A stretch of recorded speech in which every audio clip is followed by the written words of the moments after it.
Hello student, मेरा नाम संतोष मंडल है। मैं फिर से आप सभी को मेरे चैनल में स्वागत करता हूं। मैं CSI या नेट या फिर गेट जो उड़ीसा का स्टूडेंट्स है वो SSB के एक होता है बहुत बढ़िया पोस्ट है, उसके बारे में अगर आप प्रिपेयर करते हो मैथमेटिकल साइंस के लिए तो मेरे सारे वीडियोज़ को मुझे आप फॉलो कर सकते हैं, इंस्टाग्राम में भी, फेसबुक में भी या फिर मेरे व्हाट्सअप नंबर में भी। ठीक है, आपका सारे क्वेरीज डाउट्स को हम क्लियर कर देते हैं। ठीक है, आज हमारी जो टॉपिक 4 है वो कॉम्प्लेक्स एनालिसिस का मैं आज कम्प्लीटली ख़त्म कर दूंगा बच्चों। और आज जो पिछले वीडियोस अगर आपने नहीं देखे हैं तो वो आपको ज़रूर देखिए, और उसमें मैंने बहुत सारे कॉन्सेप्ट्स आपको समझा चुका हूँ। ठीक है, तो कल मैंने जो आपको बताया था वो हाउ टू फाइंड रेसिड्यू है ना। फाइनाइट कॉम्प्लेक्स प्लेन में हम कैसे एक फंक्शन दिया होगा उसके रेसिड्यू हम फाइंड आउट कैसे करते थे। मैंने आपको बहुत क्वेश्चंस दिए थे भी, मैंने भी आपके सामने मैंने किया था। आपको मैं आशा करता हूँ वो सारे वीडियोस में आपको कोई डाउट्स नहीं है।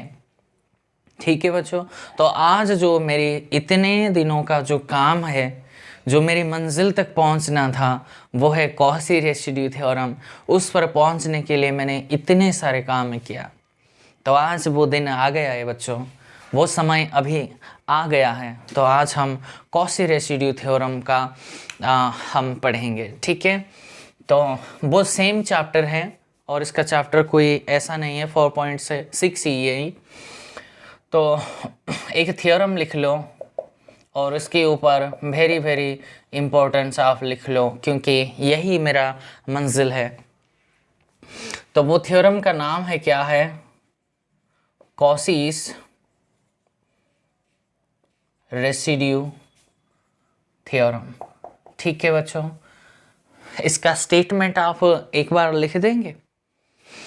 लिखो इसका स्टेटमेंट, आप पोस्ट करके लिख लेना, मैं बोलता चला जाऊंगा।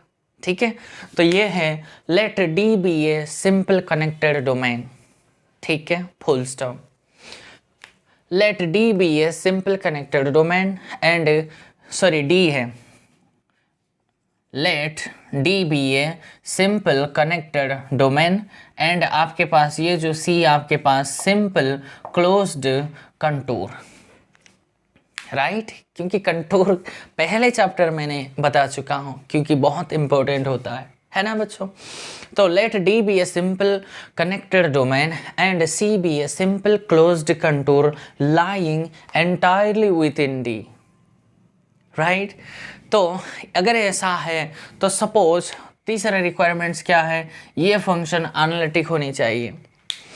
Suppose a function f is analytic within and on C except at a finite number of singularities। मान लो वो सिंगुलरिटीज अगर z1 z2 डॉट z के अगर पे आपका फंक्शन अगर एनालिटिक नहीं है, देन ये कहता है then integration over C F of Z D Z का वैल्यू जो आएंगे वो 2 आईटा टाइम्स सम ऑफ, मेरी स्टाइल है ये, सम ऑफ द रेसिड्यू। ये होता है कंप्लीटली, ये हमारे पास एक फॉर्मूला बन गई बच्चों। समझ गए। अब की बार जो कुछ भी यहाँ देगा बच्चों इंटीग्रेशन के अंदर, उसको हम एफ ऑफ जेड मान लेंगे। लेकिन जब कॉची थ्योरम हम पढ़ रहे थे या फिर कॉची इंटीग्रल फार्मूला जब हम पढ़ते थे, उस टाइम में ऊपर वाले जो न्यूमरेटर पार्ट्स को हम एफ ऑफ जेड कहते थे और डिनोमिनेटर्स पार्ट्स को हम z माइनस जेड नॉट की कुछ पावर्स, उसकी हायर ऑर्डर्स की पावर्स हम उस पे काम किए थे, है ना। लेकिन अब की बार कॉची रेसिड्यू थ्योरम से हमको ये पता हो गई कि जो इंटीग्रेशन के अंदर देखो, इंटीरियर मीन्स इंटीग्रेशन के अंदर जो कुछ भी फंक्शन होगा उसको हम एफ ऑफ जेड मान के चलेंगे और उसी हिसाब से हमको रेसिड्यू फाइंड आउट कर देंगे, उससे 2 आईटा से मल्टीप्लाई कर देंगे, वो हमारे आंसर मिल जाएंगे। स्टेटमेंट समझ गए, आ गया बच्चों। आप स्टेटमेंट बड़ी अच्छे से लिखना है। तो let D be a simple connected domain and C be a simple closed contour lying entirely within D, then if a function f of z is analytic within and on C, means ये अगर कोई contour आपके पास है, ये कोई contour अगर आपके पास है, मीन्स ये ऐसा नहीं है, ये कोई कंटूर है, तो मान लो वो क्या होना चाहिए, फंक्शन अंदर के पॉइंट्स पे, बाउंड्री पे, विथ इन एंड ऑन सी मैंने आपको पढ़ा चुका हूँ। ये फंक्शन आपका क्या होने चाहिए, इस कंटूर के अंदर में या फिर एनालिटिक होनी चाहिए। अगर कोई फंक्शन का सिंगुलरिटी है, मान लो ये z1 ये और z2 यहाँ, मान लो z3, इस 3 पॉइंट पे अगर फंक्शन एनालिटिक नहीं है, ये अंदर है बच्चों, तो ये बोला कि suppose a function f of z is analytic within and on C except some finite number of singularities z1 z2 zk within C है, C के अंदर अगर कोई सिंगुलरिटी आपके पास है, फंक्शन इस पॉइंट पे अगर एनालिटिक नहीं है, उस पॉइंट में आप रेसिड्यू निकाल लो, उसके बाद उसका सम ले लो, अगर 3 है तो वो 3 का रेसिड्यू का सम ले लो, उसको 2 पाई आइटा से मल्टीप्लाई कर दो, वो आपके पास आंसर मिल जाएंगे। ठीक है, बस यही एक थीम हमको मैंने जनरेट करवाने के लिए इसको यूज़ मैंने, अभी देखो मैं ऐसे दौड़ता चला जाऊंगा क्योंकि मैंने बहुत काम किया है, अभी तो मैं इतने समझाने में टाइम खर्च नहीं करूंगा, है ना बच्चों। थीम आपको मैंने दे चुका हूँ, वो सारी चीज़ आपको आपके माइंड में अच्छे से सेट करना है। ये हुआ पहली रिज़ल्ट। एक गेट में एक बार एक क्वेश्चन आया हुआ था डायरेक्टली ऐसे, इंटीग्रेशन 0 से 2 पाई, नेट में भी एक बार आया हुआ था कि अगर कोई डी थीटा अपॉन ए प्लस और माइनस बी साइन थीटा, इस टाइप के अगर कोई फंक्शन आपके पास है तो उसका आंसर जो आएंगे, जो ऊपर रहा है ना 2 पाई, वो वैसे के वैसे अंडर रूट ओवर, यहाँ प्लस है तो माइनस है तो उसी हिसाब से चलेंगे, ए स्क्वायर प्लस और माइनस बी स्क्वायर। ये एक फॉर्मूला इम्पोर्टेंट था जो कि एग्ज़ाम में आया हुआ था, इसलिए मैंने आपको दे दिया है। ठीक है, ये नेट गेट में आया हुआ क्वेश्चन था। ठीक है, एक रिज़ल्ट है, याद रख लो, यहाँ ए और बी को कोई भी रियल नंबर्स आपको दिया होगा। ठीक है बच्चों, तो अब हम प्रॉपरली कॉची रेसिड्यू थ्योरम से कैसे प्रॉब्लम सॉल्व होते हैं वो मैं आपको सिखाऊंगा, और काफ़ी सारे क्वेश्चंस को आपको मैं करने के लिए दे दूंगा, और इनफाइनाइट पॉइंट्स पे कैसे उसका रेसिड्यू भी फाइंड आउट करते हैं वो भी सिखा के आज हमारा कम्प्लीटली चैप्टर 4 ख़त्म हो जाएंगे। ठीक है बच्चों, चलते हैं बच्चों। मैंने आपके सामने कई सारे क्वेश्चन, ये नेट में कितने सारे क्वेश्चंस आए हैं, ठीक है, जो कि आपको भी हेल्प हो इसलिए मैंने लिखवा दिया है। ठीक है, तो प्रोसीजर क्या रहेंगे, हाँ मैं आपको सिखाऊंगा। ठीक है, तो यहाँ मैं इसका सॉल्यूशन ले लूँगा। तो पहले क्वेश्चन का मैंने सॉल्यूशन ले लूँगा कि क्या है मेरे पास एफ ऑफ जेड अब की बार, लेकिन मुझे डिस्क क्या दिया है, ए के लिए मैं काम कर रहा हूँ। डिस्क ये बोल रहा है भैया 0 को सेंटर मान के, ये कितने हैं, हाफ रेडियस, मान लो ये 1 है मेरी, मीन्स यहाँ मान लो 1/2 है, तो इसको सेंटर मान के एक ऐसे सर्कल बनाओ। राइट, मैंने बना दिया। तो अब की बार देखो बच्चों, ये मुझे सिंगुलरिटी क्या है, पहले तो मुझे चेक करना है सिंगुलरिटी कौन है, तो z-1 इंटू z+2 का square is equals to 0, that is implies z-1 is equals to 0 और z+2 का स्क्वायर इज इक्वल्स टू 0। अब की बार मुझे बताऊं z इज इक्वल्स टू 1 आएंगे या फिर z is equals to -2 and -2, यही तो आएंगे सिंगुलरिटी, है ना बच्चों। देखो अब जजमेंट कर लो, ये देखो कि भैया कॉची रेसिड्यू थ्योरम के लिए क्या मुझे प्रोसीजर था कि ऐसा होना चाहिए, ये फंक्शन देखो, ये फंक्शन इस पर एनालिटिक पूरा होना चाहिए। अगर कोई सिंगुलैरिटी है उस फंक्शन का, अगर कोई भी सिंगुलैरिटी है तो इस जो डिस्क बनाई हो ना, जो कंटोर तुमने बनाया, उसके अंदर का पॉइंट्स होनी चाहिए। लेकिन देखो मैंने देखा कि फंक्शन भैया एनालिटिक कब नहीं होगा, ये डिनोमिनेटर पार्ट्स कब, तब जब जब जब जीरो होगा तब वो एनालिटिक नहीं होगा, राइट। तो मैंने देखा डिनोमिनेटर्स को मैंने जीरो लेकर गया तो देखा मैंने z इज इक्वल टू 1 आया, नहीं तो -2। लेकिन बच्चों देखो ये तो प्रॉब्लम पार्ट, तो देखो z इज इक्वल टू 1 तो कहाँ, यहाँ कहीं होंगे। ये मेरी 1 है, ये मेरे -1 है, सॉरी ये -1 है, यहाँ कहीं आयटा है और यहाँ कहीं माइनस आयटा है ना बच्चों। लेकिन देखो z इज इक्वल टू 1 तो यहाँ है, वो अंदर नहीं है। तो देखो ये भी z इज -2 कहाँ है, यहाँ कहीं बाहर पड़ा होगा, यहाँ कहीं, राइट। तो देखो तो मेरी गारंटी हो गई कि ये जो फंक्शन दिया आपने बच्चों, तो 1 में जो z-1 इंटू में z+2 का होल स्क्वायर, ये तो इस डिस्क पे अगर आप बात करेंगे 1/2 पे, ये तो अब की बार एनालिटिक हो गई।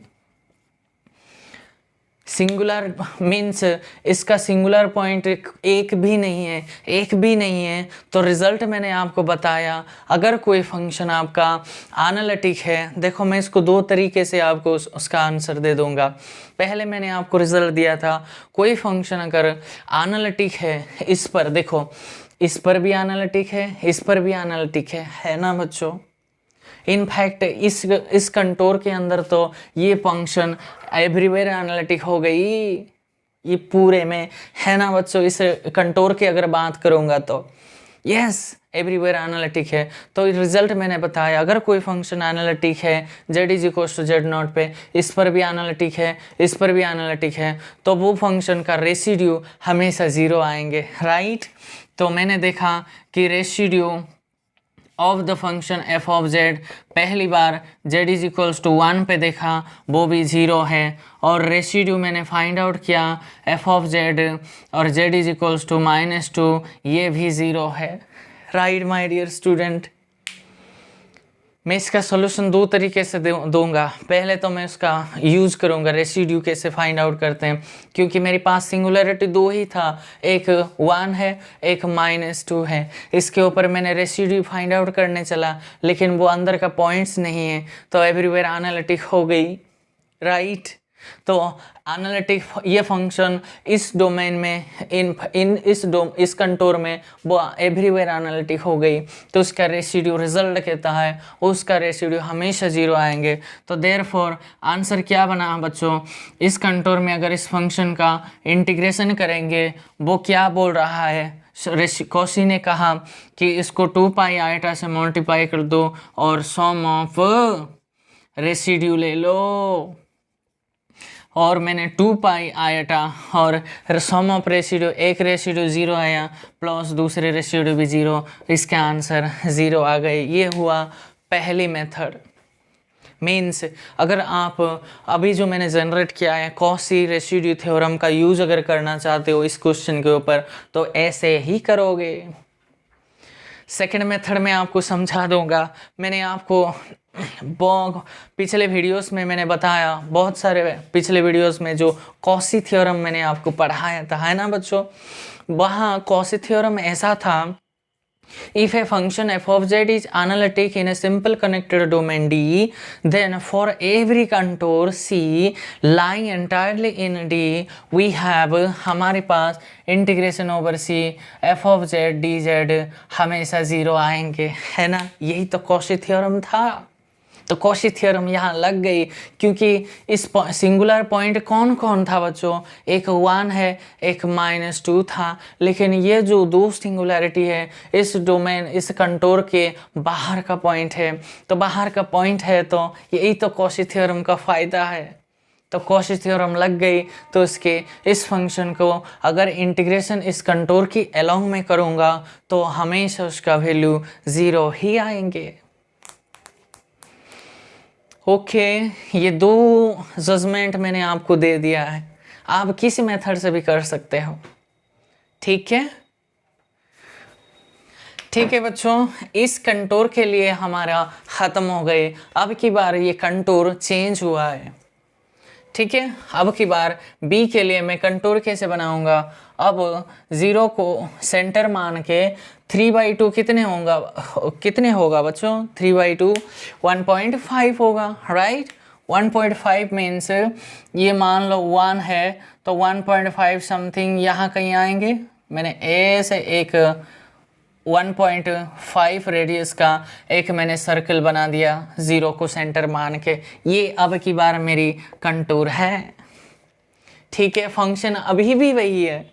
तो सिंगुलरिटी मेरा क्या था बच्चों, मैं और फाइंड आउट नहीं करूँगा, 1 और -2 और -2, बस यही सिंगुलरिटी था। मीन्स इस पॉइंट पे ये जो फंक्शन दिया है वो एनालिटिक नहीं है।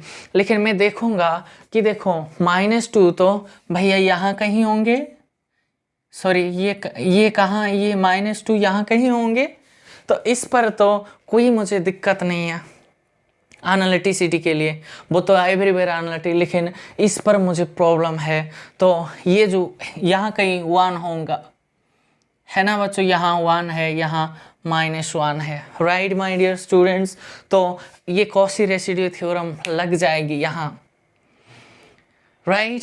जो फंक्शन का अगर कोई सिंगुलरिटी है वो कंटूर के अंदर होनी चाहिए, और जो कंटूर के अंदर की सिंगुलरिटी है उस पर ही आप क्या निकालो, रेसिड्यू फाइंड आउट कर लो और उसका सम ले लो।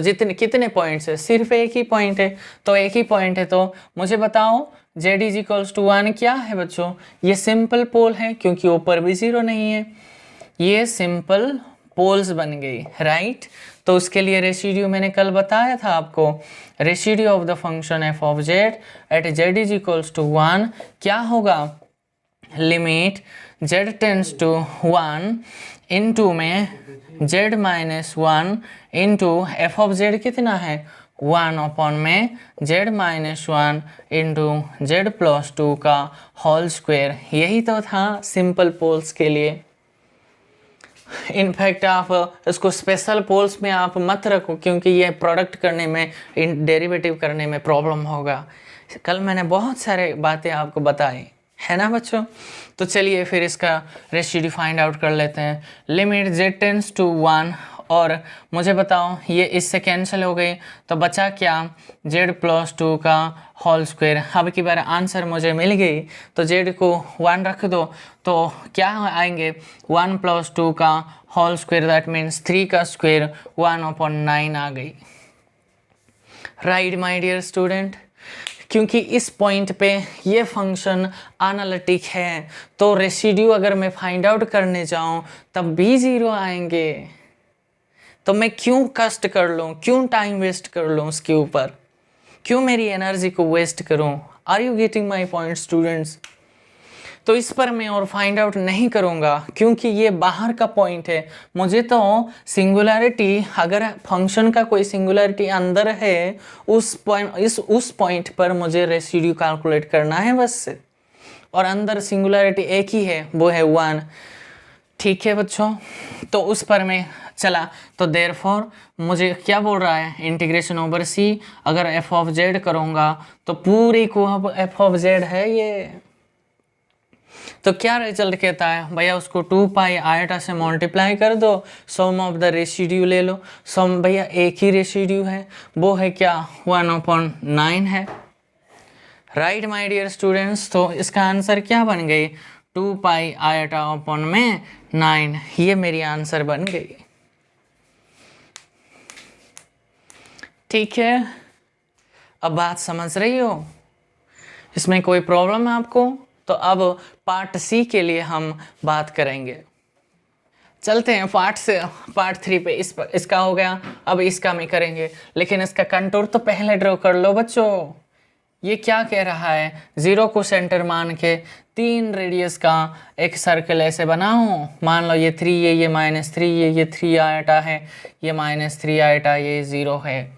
देखो अब की बार देखो सिंगुलरिटी मेरा कौन था, मेरा सिंगुलरिटी 1 है, -2 है, बस इतने तो। लेकिन इसको और एक में नहीं लिखूंगा क्योंकि वो तो 2 ऑर्डर्स के पोल आएंगे। समझा चुका हूँ मैं आपको, है ना बच्चों। तो अब की बार देखो 1 कहीं यहाँ होंगे, 2 कहीं यहाँ होंगे, तो देखो भैया -2 यहाँ कहीं होंगे, -1 यहाँ कहीं होंगे। Right my dear students. तो देखो इस फंक्शन का सिंगुलरिटी 2 था, ये तो 2 ऑर्डर की पोल है, ये सिंपल पोल है, 2 सिंगुलरिटी था और वो इस कंटूर के अंदर है भैया।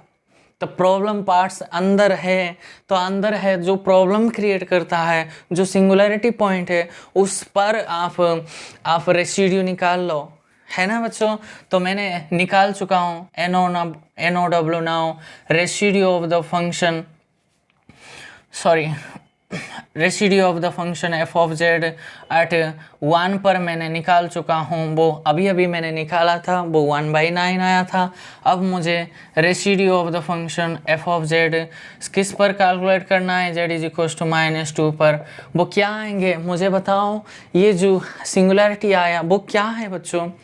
z is equal to -2 is a pole of order 2 orders की पोल है। तो मैंने कल फॉर्मूला दे दिए थे, तो मैं डायरेक्टली यूज़ करूँगा।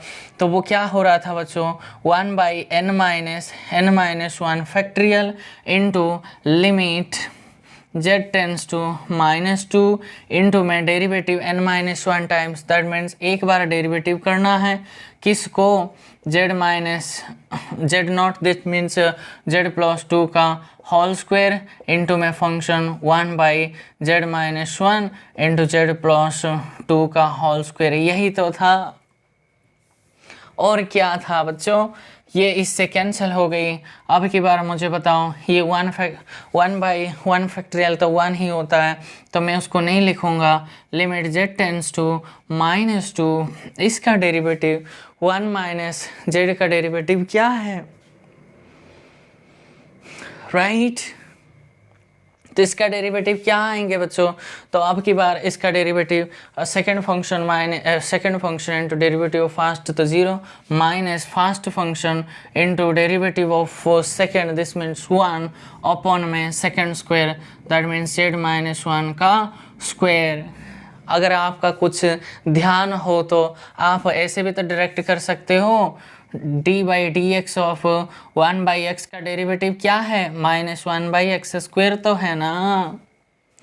यही फॉर्मूला भी यहाँ लगा सकते हो, नहीं तो u/b फॉर्मूला लगा सकते हो, आपकी मर्जी, जो ध्यान है वही लगाओ, ठीक है।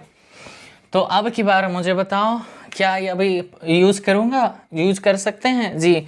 तो माइनस ऊपर 1 था, अब की बार ये -2 -1 -3 और -3 का स्क्वायर 9 हो गई।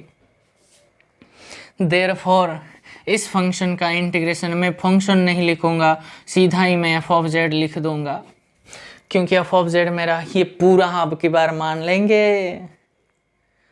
राइट माय डियर स्टूडेंट, ये f of z dz is equals to क्या बोलता है, 2πi into sum of residue, that means residue of the function f of z at point 1 पे, ये एक रेसिड्यू, और plus residue of the function f of z at point -2 पर। ये हुआ, समझ गए। तो रख दो 2πi टाइम्स इसका रेसिड्यू का वैल्यू 1/9 था, और प्लस में इसका रेसिड्यू -1/9, और ये इससे कैंसिल होकर आंसर ही 0 मिल गया। क्लियर माय डियर स्टूडेंट्स, इसमें भी कोई प्रॉब्लम है तो मोटे मोटे शब्दों में अगर मैं आपको बोलूं तो इस कॉशी रेसिड्यू थ्योरम का अच्छे से कॉन्सेप्ट अगर आपके मन में डेवलप करना चाहते हो, तो पहली बात आपको ध्यान रखने की बात यही है, जो कंटूर दिया होगा आप स्टेप वाइज आपके नोट्स में लिख सकते हो बच्चों। स्टेप 1 आपको क्या करना है, जो कंटूर दिया होगा उसको पहले बना लो, फर्स्ट स्टेप। सेकेंड स्टेप, जो भी कुछ भी फंक्शन दिया होगा उस पूरे को f ऑफ z मान लो। राइट माय डियर स्टूडेंट, पूरे को एक भी नहीं छोड़ना है कॉची रेसिड्यू थ्योरम के लिए। इस पूरे क्वांटिटी को जो कुछ भी दिया होगा इंटीग्रेशन की अंदर dz को छोड़ के उसको f ऑफ z मानना है। Second step. थर्ड स्टेप क्या करना है, इस फंक्शन का सिंगुलरिटी फाइंड आउट कर लो। मीन्स किस पॉइंट पे फंक्शन एनालिटिक नहीं है, ये हुआ तीसरा केस। फोर्थ स्टेप अगर आपको बोलो तो वो जो सिंगुलरिटी आपने फाइंड आउट किया है बच्चों, वो सिंगुलरिटी देखो वो जो कंटूर गिवन था उस कंटूर के अंदर है या फिर वो कंटूर की बाहर है, ये डिसाइड आपको करना है। वो देखते ही आपको पता चल जाएगी। अगर वो कंटूर की बाहर है तो आपको उसके उस पॉइंट पे अगर आप रेसिड्यू निकालेंगे वो हमेशा 0 ही आएंगे बच्चों।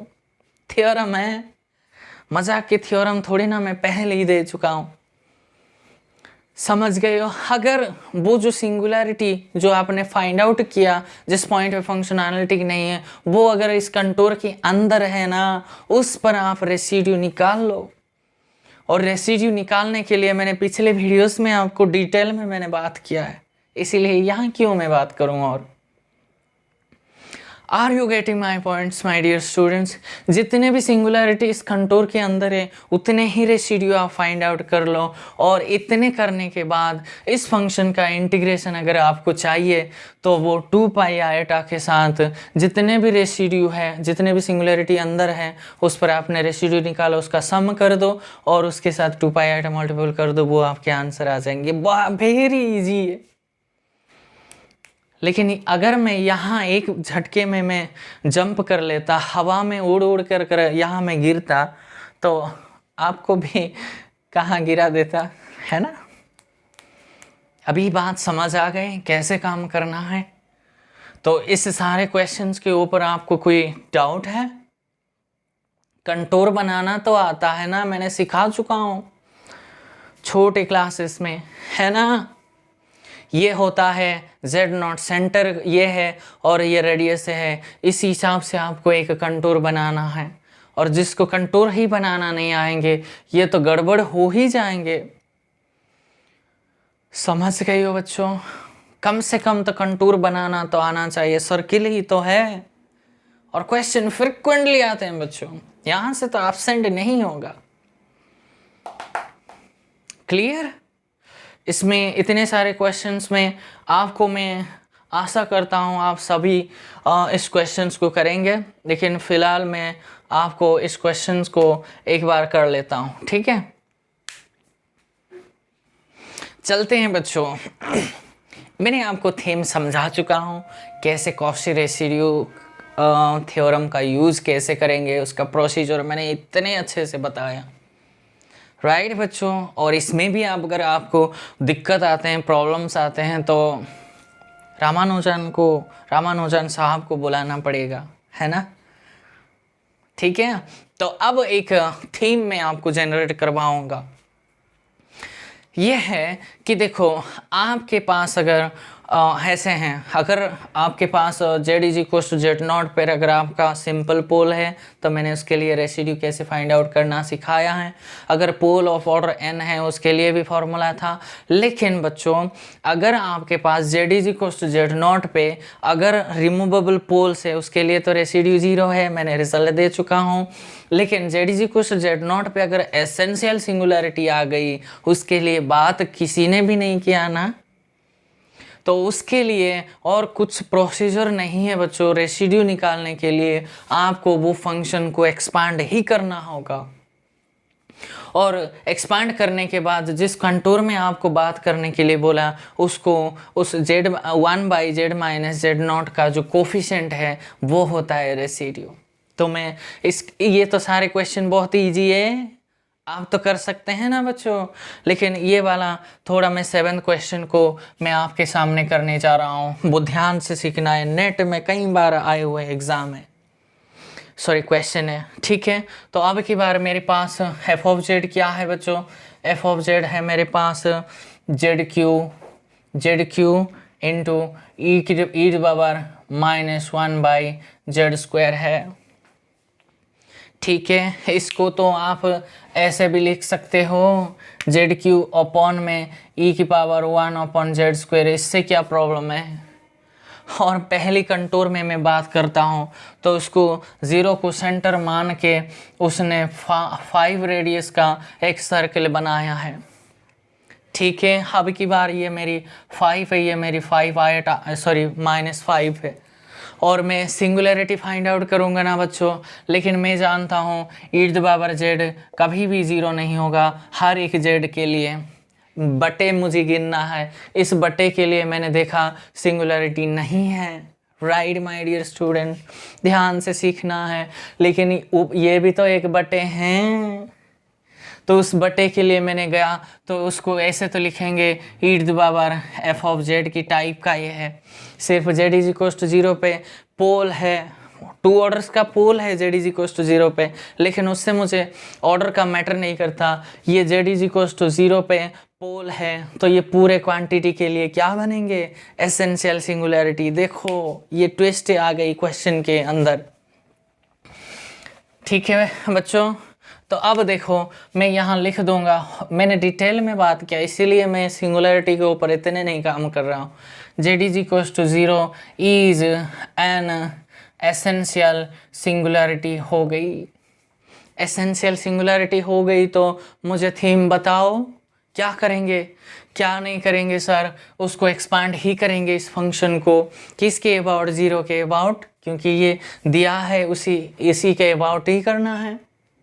राइट माय डियर स्टूडेंट, तो देखो क्वेश्चन कैसे बनेंगे कि f(z) जेड क्यू ई की पावर -1/z² ही रख दो। तो मैंने देखा कि जेड क्यू को बाहर ऐसे ही रखा, ई की पावर जेड का एक्सपांसन मुझे पता है क्या है, 1 + जेड का मतलब 1/z² है। Right, 1 + z + z² that means -1 upon z² का स्क्वायर अपॉन में 2 factorial plus and so on, ये चलते चले जाएंगे। राइट, जेड क्यू से मल्टीप्लाई कर लो कि पहले तो उसको खोल दो, 1 - 1/z² रहेंगे और इसका स्क्वायर क्या बन जाएंगे बच्चों, तो ये 1 अपॉन में ये क्या बन जाएंगे, 2 × z की पावर 4 बचा है प्लस ये वो सो ऑन चलते चले जाएंगे। राइट माय डियर स्टूडेंट, अगर ये हो रहा था तो क्या जेड क्यू होता था, तो जेड क्यू हो रहा था तो या एक टर्म आप लिखना चाहते हो तो लिखी दो एक टर्म, तो वो क्या बन जाएंगे, तो माइनस में आ जाएंगे ना बच्चों, क्योंकि ये क्यूब बन जाएंगे। तो माइनस का 1/3 फैक्टोरियल, ये 2 फैक्टोरियल है, ये 3 फैक्टोरियल इंटू जेड की ये z² × क्यू z6 ये आ जाएंगे प्लस एंड सो ऑन, ये चलेंगे। और जेड क्यू को मल्टीप्लाई कर दो, ये रहा जेड क्यू और ये रहा -z और ये रहा प्लस का 1/2 इंटू में z रहा। राइट माय डियर स्टूडेंट, ये रहा और इसको अगर कैलकुलेट करेंगे तो -1 टाइम्स 3 फैक्टोरियल इंटू z⁻ कितने हैं, 3 बचेंगे प्लस ये चलेंगे। और अब की बार देखो ये ऐसे हो गई बच्चों, ये जो है ना मुझे सिर्फ 1/z - z0 दैट मीन्स इसका कोफिशिएंट चाहिए, यानी कि मुझे चाहिए, मैंने जो पहले वीडियोस में टेलर्स थ्योरम जब पढ़ाया था, लॉरेंट्ज थ्योरम जो एक्सपांसन पढ़ाया था, मैंने एक नोटिस आपको वहाँ किया करवाया था कि भैया जो कोफिशिएंट है ना उसको एक बॉक्स में रखो, ऐसे मैंने आपको बताया था। राइट माय डियर स्टूडेंट, वो समय आ गया कि वो जो ब्रैकेट मैंने आपको क्यों समझाया, क्लियर, वो जो ब्रैकेट मैंने आपको प्रिंसिपल पार्ट जो कोफिशिएंट मैंने 1/z0 z - z0 का जो कोफिशिएंट मैंने आपको ध्यान उसको थोड़ा सा सजा के रख लो, एक बॉक्स बना के रख लो, फ्यूचर में काम आएंगे, मैंने आपको बताया। वो समय आ गया है, वो उसको ही रेसिड्यू कहते हैं।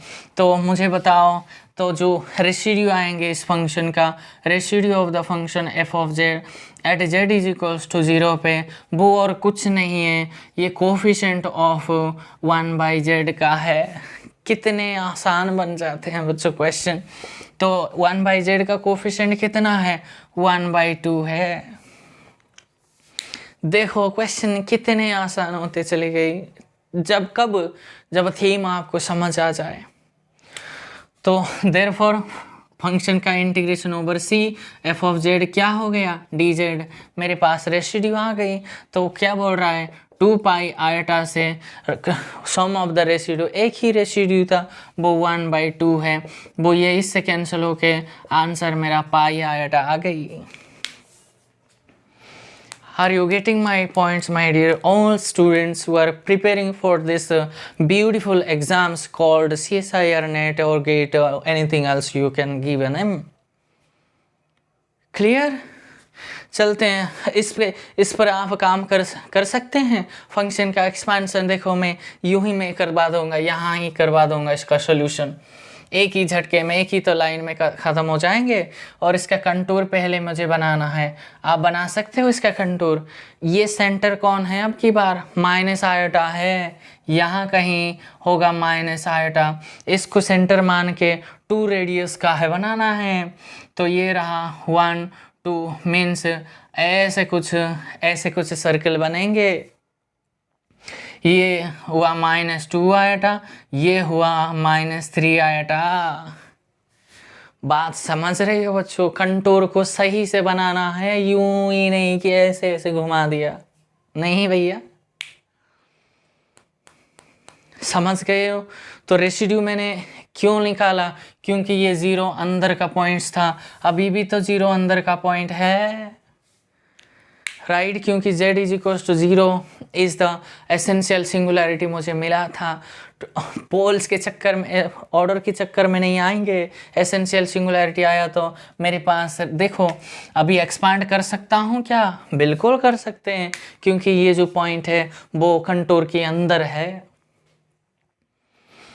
ओके, अगर बाहर का पॉइंट होता तो कॉची थ्योरम लग के वो वैल्यू ही 0 मिलता, लेकिन ये अंदर का पॉइंट तो रेसिड्यू ऐसे ही आप फाइंड आउट करेंगे, यही आंसर मिला। तो सोल्यूशन क्या बन गए, integration F of Z D Z is equals to, answer क्या बन जाएंगे,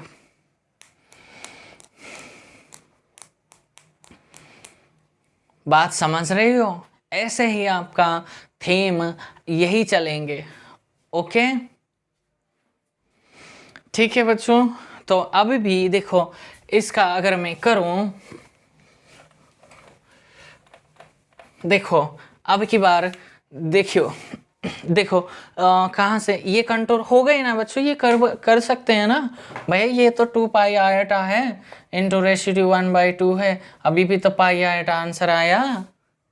लेकिन इस कंटूर के लिए आप आओ, मैंने वो क्या कह रहा है, 3 को सेंटर मान लो ये मेरी 1 है 2 है 3 है, और 3 को सेंटर मान लो, मीन्स इस पॉइंट को सेंटर मान के 1 रेडियस का, दैट मीन्स ये 1 जाएगा, ये 4 है, और ये ऐसे बनेंगे बच्चों।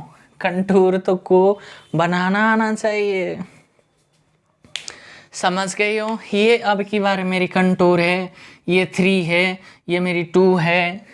लेकिन देखो ये जो मेरी जो कंटूर ये जो है ना, ये 0 है, और मेरा सिंगुलैरिटी सिर्फ 0 था, वो भी एसेंशियल। तो ये कह रहा है कि भैया उसका रेसिड्यू निकालो, लेकिन अब की बार ये फंक्शन तो भैया एनालिटिक है एवरीवेयर, कोई प्रॉब्लम नहीं है। वो जो सिंगुलैरिटी है यहाँ का, वो तो बाहर का पॉइंट है, उससे मुझे कोई प्रॉब्लम नहीं है। तो आप कॉची थ्योरम भी लगा सकते हो, है ना? तो इस फंक्शन का इंटीग्रेशन ओवर डी ओवर सी आपके पास 0 आएंगे। नहीं तो ऐसे बोलो ना, residue of the function F of Z, अब की बार ध्यान से बच्चों ये 0 आएंगे, एक्सपांड मत क्या करो, क्योंकि परमिशन आपको टेलर्स ने नहीं दिया एक्सपांड करने के लिए, क्योंकि ये बाहर का पॉइंट है। टेलर्स थ्योरम यूज़ करने का तो वो सेंटर जो पॉइंट माना है ना, वो अंदर का होना चाहिए, लेकिन जो सिंगुलैरिटी पॉइंट है वो तो बाहर है भैया।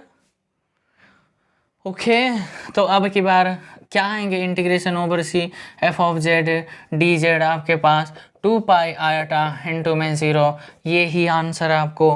ये वेरी वेरी इंपॉर्टेंट क्वेश्चन था, हर एक स्टैंडर्ड किताब में आपको ये क्वेश्चन ज़रूर मिलेंगे बच्चों। और ये भी ध्यान रख लो, जब कभी भी किसी भी किताब अगर आप उठाते हो, वो अगर हर एक किताब में वो क्वेश्चन होते हैं, ऐसे क्वेश्चन ही एग्ज़ाम में आपको लगभग मिल जाते हैं। ओके, ये सारे क्वेश्चन आप कर लो, और इन्फिनिटी में मैं एक थीम आपको समझा के एक क्वेश्चन करके मैं आपको एक क्वेश्चन दे दूंगा। आज हमारा काम हमारा ख़त्म कर देंगे, ठीक है। चलिए बच्चों, चैप्टर 4 लास्ट चैप्टर है, 4.7 ले लो, वो है चैप्टर का नाम ही लिख लो, रेसिड्यू एट इन्फानाइट, ये एट है, ठीक है, एट इन्फानाइट पॉइंट या फिर इन्फानाइट प्लेन या फिर इन्फानाइट पॉइंट पे आपका रेसिड्यू कैसे फाइंड आउट करते हैं। यानी कि ये एक कुछ नहीं है, रिजल्ट है। कभी कभी अगर आपको बाय चांस अगर पूछा जाता है, किसी ने भी अगर आपको सामने वाला पूछे तो उसका जवाब देने के लिए बस यही बना है, किसी भी फंक्शन का रेसिड्यू अगर z इज इक्वल्स टू आपको इन्फिनिटी पे चाहिए और आपको कुछ नहीं करना है, आपको सम ऑफ रेसिड्यू निकालो at a finite complex plane में। जैसे आपने काम किया है ना, वैसे ही आपका काम करते चले जाओ, उसके आगे सिर्फ और सिर्फ माइनस रख दो, वो होता है। ये डिफाइन है, ये डेफिनेशन तो नहीं कहेंगे, ये तो रिजल्ट कह लो। समझ गई हो? बस इसी के रिस्पेक्ट में मैं आपको एक क्वेश्चन करके आज के काम हम ख़त्म कर लेंगे, ठीक है। तो क्वेश्चन मैंने आपके पास लिख रहा हूँ कि वो पूछता है रेसिड्यू आप फाइंड आउट कर लो किसका, Z cube by Z square minus 1 at Z is equals to infinity पे। इसका रेसिड्यू आप कैसे फाइंड आउट करते हैं मैंने आपको सिखा चुका हूँ कि भैया अब की बार मुझे फंक्शन क्या है, Z is equals to Z cube by Z square minus 1, right my dear student. इसका सिंगुलरिटी कौन है, Z is equals to plus और माइनस 1 है, राइट। ये तो सिंपल पोल्स है, और इनफैक्ट ये स्पेशल सिंपल पोल्स है, मैं लगा सकता हूँ क्योंकि अब की बार जी ऑफ जेड क्या है मेरे, जेड क्यू है, और एच ऑफ जेड क्या है मेरी, जेड स्क्वायर माइनस 1 है। तो ये सारे सिंपल पोल्स हैं, तो मैं लगा सकता हूँ। तो एच डेस ऑफ जेड कितने हैं बच्चों, 2z है, राइट। देयरफॉर मैं कैलकुलेट करूँगा कि residue of the function F of Z at Z is equals to 1 पे मैं चेक करूँगा। तो ये क्या कहता है, G of Z naught that means 1 upon में एच डेस ऑफ 1। तो G of Z means 1 upon में ये एच डेस ऑफ 1 क्या हो जाएंगे, 2 बन गई, राइट माय डियर स्टूडेंट। अब मैं residue of the function F of Z find out करूँगा, जेड इज इक्वल्स टू -1 पे, वो क्या है, जी ऑफ -1 अपॉन में H dash of -1, right my dear student. तो जी ऑफ -1 क्या है, -1 का क्यूब अपॉन में ये क्या हो गई, 2 इंटू -1, ये रहा -1 और नीचे रहा -2, ये भी 1/2 बन गई। Clear my dear student. तो यहाँ मैं रखता हूँ, ये जो रखा मैंने इन्फिनिटी पे मुझे चाहिए, तो क्या कह रहा है, ये फाइनाइट कॉम्प्लेक्स प्लेन में उस फंक्शन का रेसिड्यू फाइंड आउट कर लो, उसका सिर्फ और सिर्फ नेगेटिव कर लो। मैंने नेगेटिव रख दिया, और अब की बार इसका रेसिड्यू ये क्या है, 1/2 और प्लस में 1/2, दैट मीन्स माइनस का ये 2 टाइम्स 1/2 है, तो ये इससे कैंसिल हो गई, तो आंसर ही -1 आया। तो मेरी कहने का मतलब इस फंक्शन का अगर मैं रेसिड्यू निकालूं, ये -1 है, ये इसका आंसर है। कितने आसान बन जाते हैं बच्चों क्वेश्चंस जब हमारे पास टूल्स होंगे, हमारे पास एक थीम्स होंगे, हमको समझाने के लिए एक ऐसे एक माध्यम जब हमको मिल जाता है, तो क्वेश्चंस ऐसे ये जो एग्ज़ाम्स या फिर ये जो टॉपिक इतने हार्ड्स आपने बना चुका है ना, ये इतने हार्ड्स नहीं है, बहुत इजी टॉपिक है। राइट माय डियर स्टूडेंट्स, बस इसी के साथ मैं आपको एक क्वेश्चन दे के आज मेरा काम ख़त्म कर दूँगा। तो कहाँ मैं लिखूँ, यहाँ एक होमवर्क के लिए लिख लो कि आप रेसिड्यू फाइंड आउट कर लो किसका 1 + 1/z at z = इन्फिनिटी। बस ये आपको होमवर्क में मैं दे दिया, और असाइनमेंट में जब क्वेश्चन आएंगे वहाँ से भी अगर मुझे एक क्वेश्चन मिल जाता है तो मैं वहाँ भी आपको करवा दूँगा। आज बस इसी के साथ मेरी तरफ से ये जो चैप्टर 1, 2, 3, 4 A to Z एक भी मैंने स्किप नहीं किया है बच्चों, ठीक है। A to Z मैंने कंप्लीट किया है। आप किसी भी इतने जो 1 to 4 चैप्टर तक की जो प्रीवियस ईयर में जो कुछ भी क्वेश्चंस आया, वो क्वेश्चन आप पेपर उठा लो, आप करना शुरू कर दो। अगर आपने मेरे सारे वीडियोस को अच्छे से देखा है, नोटिंग किया है, प्रैक्टिस किया है, समझ रही हो अगर है, तो सारे असाइनमेंट्स के क्वेश्चंस, प्रीवियस ईयर का क्वेश्चंस मैं तो गारंटी दूंगा सारे के सारे आप सॉल्व करते चले जाएंगे। हाँ, ऐसे 1-2 क्वेश्चन आप नहीं कर पाएंगे क्योंकि वो आउट ऑफ स्कोप है, इसलिए मैं हूँ। ओके माय डियर स्टूडेंट्स, इसी के साथ हमारा चैप्टर 4 ख़त्म हो गई, और आप अच्छे से पढ़ो, ये बहुत इंपॉर्टेंट है।